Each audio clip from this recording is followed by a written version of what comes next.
Hello everyone, मैं हूँ राधा चौहान और मेरे चैनल क्रिएटिव चौहान में आपका बहुत बहुत स्वागत है। आई होप आप सब अच्छे होंगे और सेहतमंद होंगे और आप लगातार मेरी वीडियो के साथ भी बने हुए होंगे। दोस्तों, आज की वीडियो है मनी सेविंग टिप्स की वीडियो है। रिसेंटली में एक कमेंट आया था, जिन मेरी सब्सक्राइबर हैं जिनका नाम है कविता जी, उन्होंने कहा था कि मतलब कुछ नए टिप्स बताइए। तो आज मैं आपके लिए ये न्यू टिप्स लेकर आई हूँ। अगर इस दिवाली आप ये न्यू टिप्स अपनाते हैं तो आप बहुत ही फास्ट सेविंग कर सकते हैं, बहुत ही फास्ट आप ज़्यादा से ज़्यादा सेविंग कर सकते हैं। तो वीडियो बहुत इंटरेस्टिंग है, वीडियो के अंत तक ज़रूर बने रहिएगा। और अभी तक आपने मेरे चैनल क्रिएटिव चौहान चैनल को सब्सक्राइब नहीं किया है तो आपसे एक रिक्वेस्ट है, सब्सक्राइब करिए अपने इस चैनल को और बेल आइकन को भी ज़रूर प्रेस कर दीजिएगा ताकि ऐसी ही इंटरेस्टिंग वीडियो की नोटिफिकेशन आपको मिलते रहें। दोस्तों, वीडियो पसंद आए तो एक लाइक ज़रूर कर दीजिएगा और आपको लगता है कि ये वीडियो किसी और के भी काम आ सकता है तो वीडियो को आप शेयर भी कर सकते हैं। तो चलिए स्टार्ट करते हैं वीडियो को। दोस्तों, वीडियो स्टार्ट होने से पहले आपसे एक रिक्वेस्ट है। मेरे बहुत सारे सब्सक्राइबर ऐसे हैं कि कुछ भी कमेंट नहीं करते हैं। देखो, मैं आपको बोलना चाहती हूँ कि मतलब आप वीडियो पर अपना ओपिनियन ज़रूर रखा करिए, चाहे आप लाइक करके रखें या फिर डिसलाइक करके रखें या फिर कमेंट करके रखें, आप अपना ओपिनियन ज़रूर रखिए। मेरी यूट्यूब फैमिली से रिक्वेस्ट है कि जब आप अपना ओपिनियन रखते हैं ना तो मुझे बहुत हिम्मत मिलती है वीडियो बनाने के लिए। अब देखो, ज़रूरी नहीं है कि आपको वीडियो पसंद नहीं आ रहा है तो आप लाइक ही करो, आप डिसलाइक करके भी मुझे अपना ओपिनियन बता सकते हैं। क्योंकि ऐसा होता है, लाइक तो हमें मतलब उड़ना सिखाता ही है। लाइक मतलब लोग हमें लाइक कर रहे हैं और कोई हमारे मुंह पर हमारी भलाई करे तो हमें बहुत अच्छा फील होता है। और कभी कभी हमारे लिए डिसलाइकिंग भी बहुत ज़रूरी होती है। डिसलाइकिंग क्यों ज़रूरी होती है? लाइकिंग है वो हमें अपने काम में इम्प्रूवमेंट करना नहीं सिखाती है, जो डिसलाइकिंग है उससे हम अपने काम को और बेहतर तरीके से कैसे करना है उसके लिए इनकरेज होते हैं। तो आप यदि अपना ओपिनियन रखना चाहते हैं तो ज़रूरी नहीं है कि आपको वीडियो पसंद नहीं आया तो आप लाइक ही करो, आप डिसलाइक भी कर सकते हैं। तो ये मेरी सभी से रिक्वेस्ट है, आपको जैसे भी ठीक लगता है उस तरह से आप अपना ओपिनियन मेरे वीडियो पर रख सकते हैं। तो चलिए स्टार्ट करते हैं वीडियो को। सबसे पहला पॉइंट आता है कि आप कोई भी एक्सपेंसिव चीज़ खरीदने से पहले थोड़ा रुक जाएं। थोड़ा मतलब 24 घंटे का समय ले सकते हैं, 3 दिन का भी ले सकते हैं, 4 दिन का भी ले सकते हैं, जितना ले सकते हैं आप उतना समय लीजिए।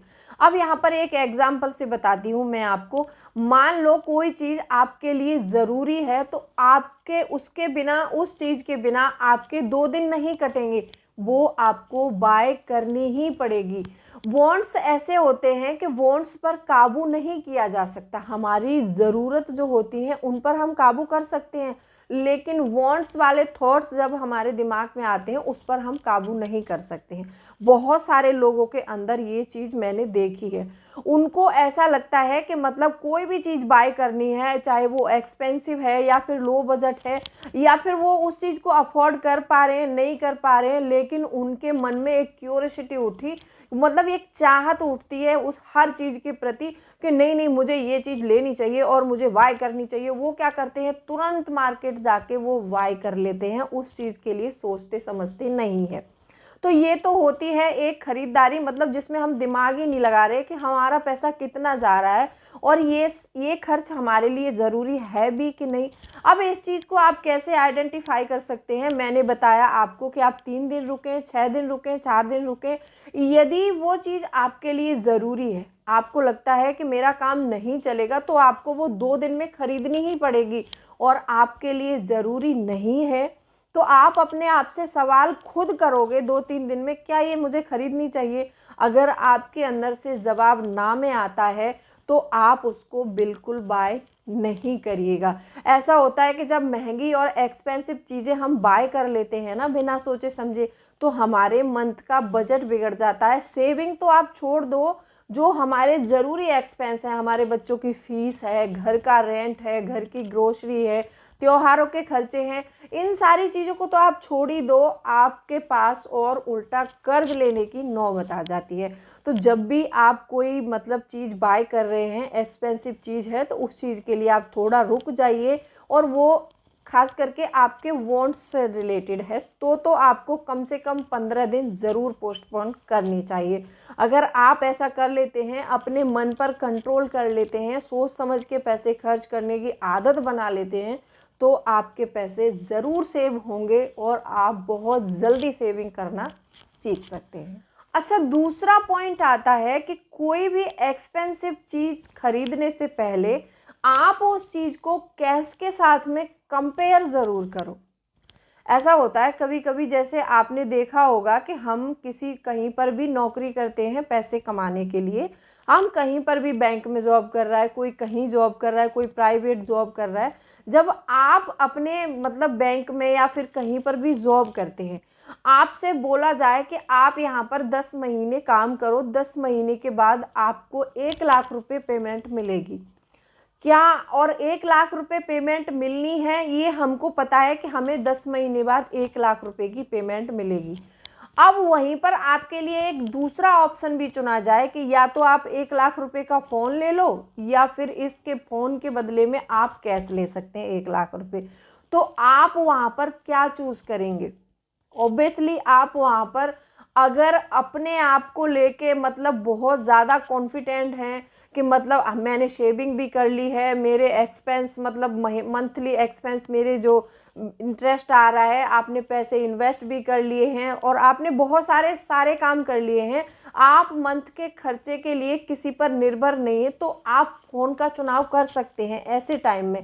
अगर आपको पता है कि मैंने 10 महीने पैसे के लिए काम किया है और मुझे इस पैसे से अपने मतलब जो है अपने ज़रूरी एक्सपेंस पूरे करने हैं, मुझे पैसे अपने अकाउंट में रखने हैं। जब हमारे अकाउंट में मतलब कैश होता है ना, तो हमारे अंदर एक अलग ही लेवल का कॉन्फिडेंस होता है। अगर भले ही हम गाड़ी में 10 लाख रुपए की में सफ़र कर रहे हैं, अगर हमारी जेब में पैसे नहीं है तो हमारा कॉन्फिडेंस लेवल जो होगा बिल्कुल डाउन होता है उस समय। अगर हमारे अकाउंट में 10 लाख रुपए पड़े हैं, भले ही हम साइकिल पर जा रहे हैं, तो वहाँ पर हमारा कॉन्फिडेंस लेवल जो है हाई हो सकता है। ठीक है, तो आप ऐसे करके कोई भी एक्सपेंसिव चीज़ है तो उस चीज़ को कैश के साथ में कंपेयर ज़रूर करें, तब जाके उस चीज़ को ख़रीदें।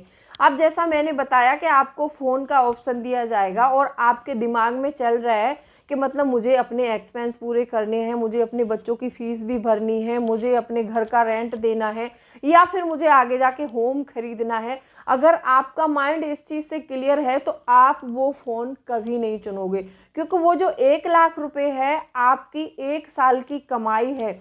1 साल में आपने 1 लाख रुपए कमाया है, तो ऐसे टाइम में 1 लाख रुपए में आपने 1 साल बेचा है अपना। 1 साल बेचा है 1 लाख रुपए के लिए, वो साल आपके लिए दोबारा वापस नहीं आएगा अगर आप फ़ोन का चुनाव करते हैं। तो यहाँ पर ये एक बेवकूफ़ी हो जाएगी। तो ऐसे समय में आप कोई भी एक्सपेंस चीज़ बाय कर रहे हैं, उस समय आप अपने कैश से उस चीज़ को कंपेयर ज़रूर करिए। 1 लाख रुपए का फ़ोन लेने से कुछ नहीं होगा, अगर वो 1 लाख रुपए आपके अकाउंट में होगा तो आप अच्छे से कॉन्फिडेंट रह सकते हैं और अपने से अच्छे से आपके दिमाग में कोई टेंशन भी नहीं होगा। ये भी एक अच्छा तरीका है पैसे सेव करने का। तीसरा पॉइंट आता है कि किसी भी चीज़ का ऑल्टरनेटिव ढूंढना बहुत ज़रूरी होता है। तो आज मैं यहाँ पर इसको एग्जाम्पल से बताती हूँ आपको। एग्जाम्पल आप थोड़ा ध्यान से सुनेंगे तो आपको समझ में आएगा कि हम चीज़ों का ऑल्टरनेटिव कैसे ढूंढ सकते हैं। एक शहर में एक राजा रहता था, तो उस राजा ने कहा कि आज हम अपने शहर का मुआयना करने के लिए बाहर जाने वाले हैं। तो राजा अपने शहर का मुआयना करने के लिए जब बाहर गया, तो जब वो चल रहा था रोड पर, तो उसके पैरों में बार बार जो कंकड़ हैं, पत्थर हैं, वो चुभे जा रहे थे। तो राजा ने सिर्फ आधे शहर का मुआयना किया और वो आधे शहर से वापस आ गया। जब राजा घर वापस आया तो बहुत गुस्से में भी था, तो उसने अपनी प्रजा को आदेश दिया कि मतलब सारे शहर के जितने भी रोड हैं, जितनी भी गलियां हैं, उनको सबको लेदर से ढकवा दिया जाए। मतलब लेदर बिछवा दो सारे रोडों पर। अब सभी जो भी मंत्री वगैरह वहाँ पे थे वो सभी सन्न रह गए। उन्होंने कहा कि इतना लेदर कहाँ से आएगा, और इतना लेदर खरीदने में सारा राज्य खाली हो जाएगा, सारे राज्य का पैसा चला जाएगा। अब हम इस काम को कैसे कर सकते हैं? तो वहीं पर डरते डरते एक मंत्री खड़ा हुआ, उसने बोला कि महाराज सारे राज्य में लेदर ढकेंगे तो हमारा पूरा राज्य मतलब खाली हो जाएगा, बहुत सारे पैसे खर्च होंगे, हमारे सारे राज्य के पैसे चले जाएंगे। तो इसमें एक तरीका है कि हम वो काम कर सकते हैं। तो राजा बोला कि बड़े गुस्से वाले मन से बोला कि बताओ क्या कर सकते हैं। तो राजा, वो जो प्रजा था, उसने कहा कि हम क्यों ना आपके लिए लेदर के जूते बना दें, ताकि आप वो लेदर के जूते पहन सकें और कम लेदर में काम हो जाएगा। अगली बार आप मुआयना करने के लिए जाओगे तो आपके पैर में ये सारी दिक्कतें जो हुई वो नहीं होगी। तो ऐसे ही हमारी लाइफ में बहुत सारी चीज़ें हैं जिन पर हम बेस्ट ही पैसा खर्च करते हैं। तो ऐसे ही हर चीज़ का ऑल्टरनेटिव ढूंढा जा सकता है। किसी भी चीज़ का मतलब कोई चीज़ ज़रूरी नहीं है कि ये चीज़ महंगी है तभी हम इससे काम चलाएंगे। यहाँ पर हम सस्ते मतलब आइटम भी बाय कर सकते हैं। बहुत सारे लोगों को देखा होगा कि लोन लेकर गाड़ी खरीद लेते हैं, फिर बाद में उसको लोन को भरते भरते भरते भरते उनकी सारी सेविंग्स उसी में चली जाती है। तो ऐसे यहाँ पर आप एक पुरानी कार भी बाई करेंगे तो भी आपका काम चल सकता है। ऐसे ही बहुत सारी चीज़ें हैं कि मतलब कुछ चीज़ें ऐसी होती हैं कि जिनकी हमें सिर्फ मंथ में 1-2 बार ही ज़रूरत पड़ती है, तो ऐसी चीज़ को हम रेंट पर ले सकते हैं, रेंट पर लेकर अपना काम चला सकते हैं, उसके मतलब उसे बाय करने की बजाय। तो ऐसे ही बहुत सारी चीज़ें हैं, आप उनके ऑल्टरनेटिव ढूंढ सकते हैं। तो यहाँ पर इस चीज़ से भी बहुत ज़्यादा सेविंग हो सकती है। चौथा पॉइंट आता है कि लंबी दूरी तय करने के लिए हमेशा पब्लिक ट्रांसपोर्ट का यूज़ ज़रूर करें। देखो बहुत सारे लोग ऐसे होते हैं कि कुछ मतलब उनको कहीं जाना है या फिर वो हर हफ्ते में 1-2 बार जाते ही जाते हैं, तो उनका मतलब अगर अपने वाहन से जो है वो जाते आते हैं तो उसमें बहुत सारा पैसा खर्च होता है। अगर वहीं हम पब्लिक ट्रांसपोर्ट से जाते हैं तो वहाँ पर बहुत कम पैसा लगता है और हम आसानी से सफ़र कर पाते हैं। आपको लगता है कि मुझे 200-300 किलोमीटर जाना पड़ता है हर हफ्ते में 1-2 बार, तो आप ऐसे में मतलब जो है पब्लिक ट्रांसपोर्ट का यूज़ करेंगे तो आप बहुत सारा पैसा बचा सकते हैं। अब जो अपना व्हीकल लेके जाते हैं उनके लिए क्या टेंशन होती है पता है? एक तो वो पेट्रोल डीजल का खर्चा, ऊपर से उसका मेंटेनेंस का खर्चा, और रास्ते में जो ट्रैफिक मिलता है उसमें तो पूरा मूड ही स्पॉइल हो जाता है आदमी का। और फिर वहाँ जा कर के वो पार्किंग ढूंढना, पार्किंग में गाड़ी लगाना, फिर वहाँ जब आप ऑफिस में बैठे हो तो वहाँ पर दिमाग पता है कहाँ रहेगा? काम में कम चलता है। गाड़ी खड़ी है मेरी बाहर, कोई मेरी गाड़ी पर डेंट ना लगा दे, कोई मेरी गाड़ी को ये ना कर दे। तो ऐसी बहुत सारी टेंशन्स होती हैं जो हमारे दिमाग में चल रही होती है और हमारा पैसा भी खर्च हो रहा होता है। अब यहाँ पर हम मेंटली भी डिस्टर्ब हो रहे हैं और हमारा पैसा भी खर्च हो रहा है। तो ऐसे में आप पब्लिक ट्रांसपोर्ट का यूज़ करके पैसे, समय, अपनी हेल्थ दोनों चीज़ बचा सकते हैं। पांचवा पॉइंट आता है कि अपनी लाइफ को हमेशा मेंटेन करके चलें। अपनी लाइफ को ऐसे मेंटेन करना है अपने पैसे के हिसाब से। आपने बहुत सारे लोगों को देखा होगा कि जब उनको 50,000 रुपये मिल रहे होते थे तब उनके खर्च तब भी पूरे नहीं हो रहे थे, और आज अगर उनकी 1 लाख पेमेंट हो गई है तब भी उनके खर्चे नहीं पूरे हो रहे हैं। मैंने बहुत सारे लोगों को सुना है कि तब हमें इतना पेमेंट मिलता था उसमें भी खर्चे पूरे नहीं होते थे, और आज 1 लाख रुपए पेमेंट होगी इसमें भी खर्चे पूरे नहीं हो रहे हैं। तो यहाँ पर होता क्या है कि लोग जब जब सैलरी में इंक्रीजमेंट होता है तो लोग क्या करते हैं कि अपनी लाइफ स्टाइल को जो है स्टैंड कर लेते हैं, वो अपनी लाइफ स्टाइल का मेंटेनेंस जो है हाई कर लेते हैं। अगर आप ऐसा करते हैं तो ऐसे कभी शेविंग नहीं हो सकती है। आप अपनी लाइफ को हमेशा लो प्रोफाइल रखो। मैं इतना भी लो प्रोफाइल नहीं कह रही हूँ, मतलब खर्चे बढ़ाने नहीं है ज़्यादा आपको। जब आपकी मतलब सैलरी में इंक्रीजमेंट हो रहा है तो उस समय आप अपने खर्चे मत बढ़ाओ। हाँ, इन्वेस्टमेंट बढ़ा दो। इन्वेस्टमेंट अगर आपने बढ़ा दिया तो वो एक मक्के के भुट्टे की तरह होता है। आपने देखा कि हमने एक भुट्टा खरीदा मार्केट से, उस भुट्टे में से आधा हमने खा लिया और आधे भुट्टे को हमने अपने खेत में बो दिया, तो उससे जो पौधे निकलेंगे उसमें और ज़्यादा भुट्टे पैदा होंगे। ये एक बेस्ट एग्जाम्पल हो सकता है आप सबके लिए। तो ऐसे ही हमारी इन्वेस्टमेंट जो होती है ना, एक ये समझ लो कि हमने वो मतलब पैसे का पौधा ही लगा दिया। जब आप इन्वेस्टमेंट करते हो तो आगे चल के उस चीज़ का आपको बहुत फ़ायदा होता है। अगर आप ऐसा करते हैं कि मतलब जितनी सैलरी बढ़ रही है अपने खर्चे भी साथ साथ में बढ़ा रहे हैं, तो ये चीज़ आपको बिल्कुल नहीं करनी है। अगर आप ऐसा करते रहेंगे तो आप कभी पैसा सेव नहीं कर पाएंगे, अपने अकाउंट को कभी नहीं भर पाएंगे। अगर आप ये चीज़ मतलब कंट्रोल कर लेते हो, अपने एक्सपेंस को कंट्रोल करोगे, तो आप बहुत फास्ट वे में पैसा सेव कर सकते हैं। यहाँ पर छठवां पॉइंट आता है कि कोई भी बड़ा खर्च करने से पहले सोच समझ के खर्च करें।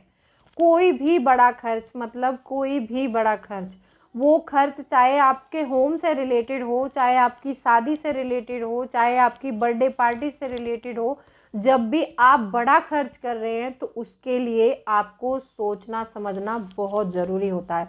अब देखो मैं बताती हूँ, जैसे मान लीजिए आप किसी प्रॉपर्टी में इन्वेस्ट करना चाहते हैं और आप वो प्रॉपर्टी देख रहे हैं। प्रॉपर्टी आजकल 15-20 लाख से कम कहीं पर भी नहीं आती है। आप अपना पैसा यदि 15-20 लाख रुपए किसी प्रॉपर्टी में दे रहे हो तो उसका आपको फ़ायदा भी देखना चाहिए कि मैं यहाँ पर इतना पैसा इन्वेस्ट कर रहा हूँ तो फ्यूचर में मुझे इसमें कुछ मिलेगा भी या नहीं।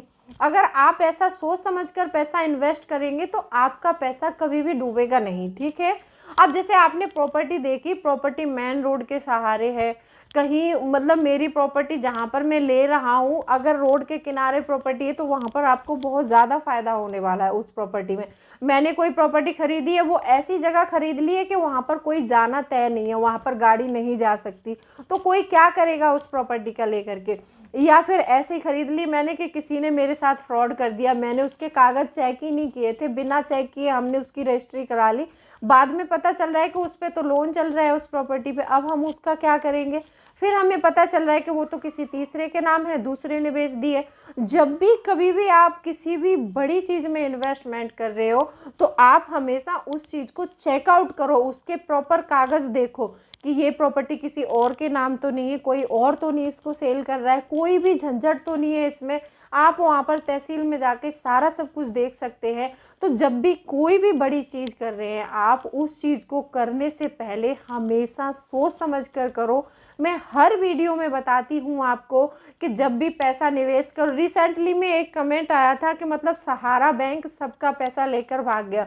मैंने कई बार बताया है आपको कि जब भी आप जो है चूज़ कर रहे हो, इन्वेस्टमेंट चूज़ करते समय जल्दबाजी मत करिए और किसी के कहने पर पैसा निवेश मत करिए। और कि कभी भी जो टीवी एड्स आते हैं इनको देखकर तो कभी भी पैसा किसी में भी निवेश मत करिए। अपने दिमाग से सोचिए समझिए और चीज़ों को एनालिसिस कीजिए, उसके बाद में पैसा निवेश कीजिए। और निवेश करते समय मैंने कई बार बताया है कि अपने निवेश वाले पैसों को डाइवर्सिफाई ज़रूर कीजिए। डाइवर्सिफाई करना क्यों ज़रूरी है, हम कभी कभी ऐसे निवेश करते हैं, देखो मैं कई बार बोलते हैं ना कि जहाँ पर हाई रिस्क होता है वहाँ पर हाई इंटरेस्ट भी मिलता है। तो वहाँ पर जहाँ हाई रिस्क है तो डूबने के चांसेस बहुत ज़्यादा है। तो कभी कभी हम निवेश कर रहे हैं तो हमें 2 निवेश कम से कम ऐसे भी करने चाहिए कि जो बिल्कुल सिक्योर निवेश हों। हमें मतलब जो सरकारी बैंक है, पोस्ट ऑफिस हैं, उन पर ज़रूर भरोसा करना चाहिए। जो प्राइवेट बैंक हैं इन पर ये नहीं कह रही हूँ कि भरोसा मत करिए, लेकिन देखो मतलब पैसा ऐसा नहीं करना है कि सारी सेविंग्स उसी में लगा दो, जगह जगह निवेश करो। अगर मान लो एक जगह का निवेश कहीं का डूब भी जाता है तो कम से कम हमारा 2 से 3 जगह का निवेश सुरक्षित तो है, हम उसको निकाल तो सकते हैं। अगर आपने एक ही जगह सारा पैसा झोंक दिया तो ये समझ लो कि पैसा तो आपका चला ही जाएगा। हमेशा अपने निवेश वाले पैसे को डाइवर्सिफाई ज़रूर करें। तो ये थी आज की वीडियो। आज मैंने आपको 6 पॉइंट्स बताए। 6 पॉइंट्स में से कौन सा पॉइंट पसंद आया, वीडियो को लाइक शेयर ज़रूर कर दीजिएगा। और मैंने अपना आपको एक बताया है, सभी व्यूवर्स को अपना ओपिनियन ज़रूर रखिएगा। तो चलिए मिलती हूँ अगले वीडियो में, तब तक के लिए bye bye. Thanks for watching.